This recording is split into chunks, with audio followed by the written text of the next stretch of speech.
a day.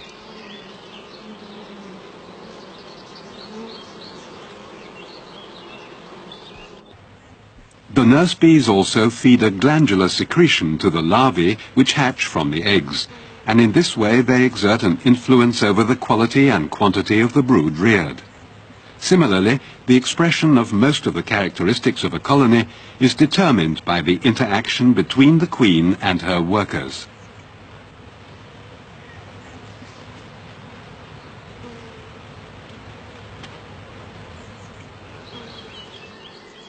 For its daily needs and winter stores, a colony collects annually about 25 kilograms of pollen and 200 kilograms of nectar.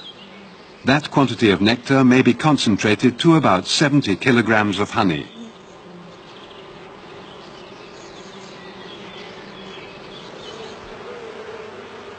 Bees communicate with each other by means of a dance language. This tail-waggling forager is informing other workers about the direction and distance of a newly discovered source of food.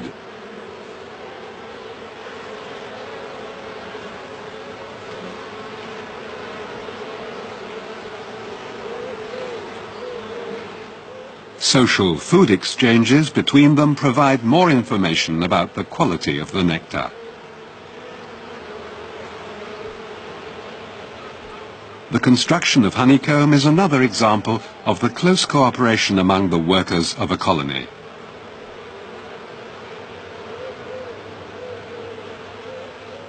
In order to produce wax, bees form dense chains during comb construction.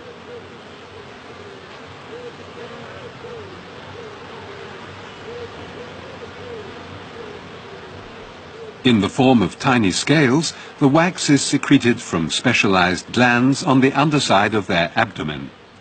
The scales are removed with the mandibles and are worked to form an amazingly precise and strong cellular structure. Their brood is reared and honey may be stored.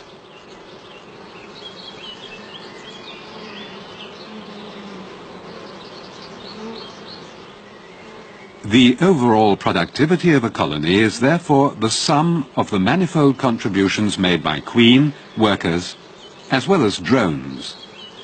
In order to make optimum use of the varied hereditary characters in a breeding program, a study of the genetics and the mating process of honeybee queens is unavoidable. A virgin queen mates in free flight with as many as 20 drones. This is shown here in an experimental setup.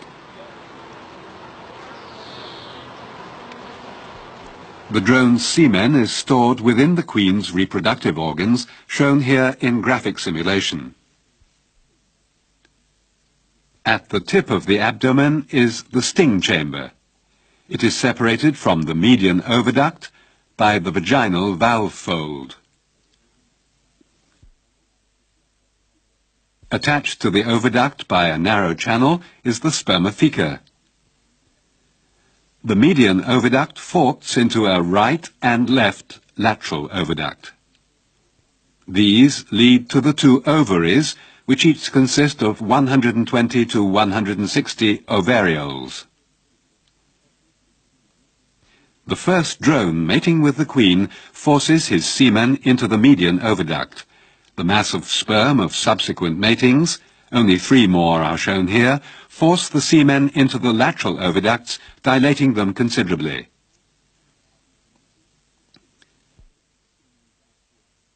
After the mating, the queen compresses the semen back towards the vaginal valve fold.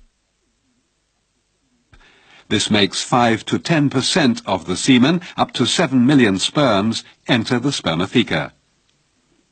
Thoroughly mixed, the semen is used to fertilize eggs over the next 2 to 4 years. Most of the semen is expelled as dry pellets. Just before an egg is laid, it receives a tiny droplet of the mixed semen.